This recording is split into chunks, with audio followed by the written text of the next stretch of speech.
Let's get ready to rumble. Alrighty, I thought it'd be fun to go through 2025 of movies that I watched on AMC in particular because they list out all of the movies that you went to go see. I'm gonna rate them, blind rate them. First movie that we saw was Sonic 3.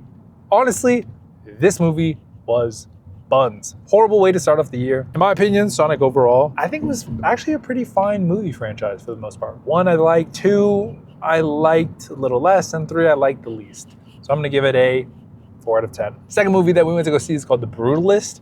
Honestly, shout out Liz. Thank you so much for recommending this movie because now I have one that is worse than Sonic 3. A 3-hour movie that didn't have not one explosion. Actually, I don't know if that's true. I don't remember if it has an explosion, but it was such a long movie. Not that it was a bad movie, it just wasn't my kind of movie. I'm not like a think piece, like watch somebody's experience of their possibly real life that was maybe over dramatized a little. I'm just not into that movie. 2 out of 10. The next one is Companion, and honestly, I liked this movie. Didn't know anything about Companion going in, watched it completely blind, and honestly loved it. It was a twist for me, because I'm sure they told everybody in the fucking trailer what this movie is about, what the twist was, and everything else. This movie, solid.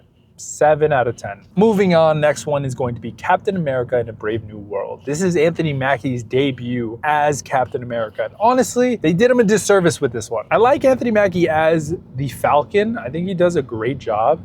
Not to say that he can't, grow into the role of Captain America. I think overall the writing, I have something in my eye. I think the writing overall just hasn't been there for that character, and I think they needed to do, like Marvel just seems to not be able to do recently, is just legwork. You just need to do legwork to really have that character earn the next title. So especially if they're inheriting this big role, they really need to feel like they're starting to either grow into it or have grown into it by the time they get the shield. In this case, Anthony Mackie with the literal Captain America. It just doesn't quite feel right. And in my opinion, if anything, Bucky really felt like the most logical next step for Captain America. And it doesn't feel like he's growing into it yet, but it's still early. We got one movie from him. We'll see. Overall, that movie, I'm gonna give like a 4 out of 10. It just wasn't that good. The next 2 movies are going to be kind of a paradox a little bit. So the first one is going to be Hard Eyes. This was a horror movie done in Valentine's Day. It wasn't supposed to be like this grand next level of,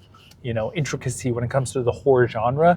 It was just a fun movie, a horror movie to watch during Valentine's Day. There is something in my eye, bro. Holy. And when you look at it that way, when you look at it in that lens only, you could have fun with it. And because of that, it's a 6 out of 10. It was okay.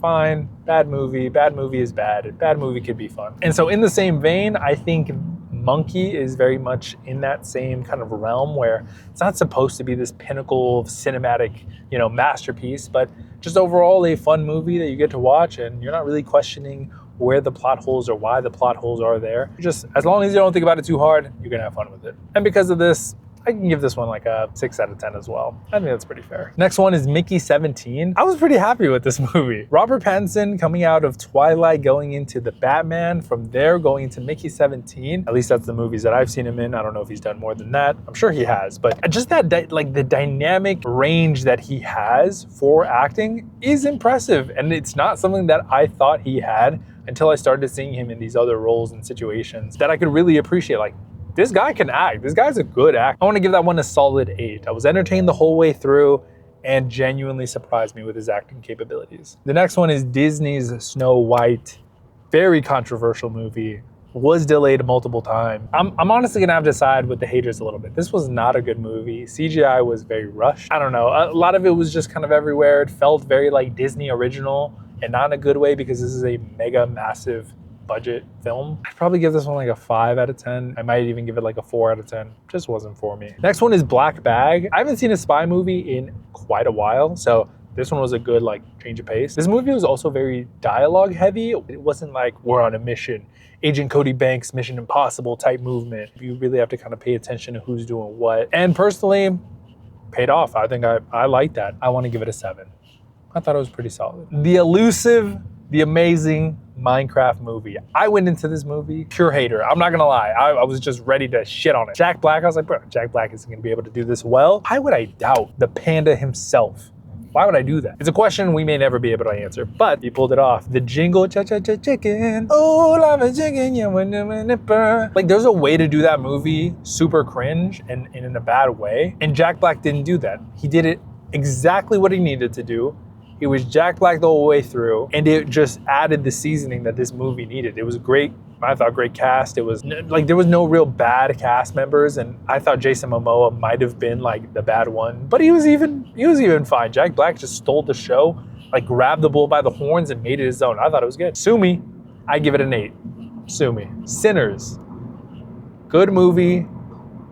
Not great movie. There were some very fun aspects of Sinners. A lot of the musical aspects I really liked personally, but people were glazing the hell out of this. Glazing like a Krispy Kreme donut. A lot of the actual camera work as well is something that I find super interesting. Because Michael B. Jordan played both brothers, I thought it was just really cool how seamlessly they were able to tie every scene with them together to the point where you genuinely forgot, at least I did, that he was playing both characters. But wasn't super groundbreaking to the level that I was expecting it to be because of the amount of hype that it got. Maybe that's my fault. Maybe I just shouldn't believe the hype so much. And some people, this is their favorite movie of the year. I would give this movie an 8 though.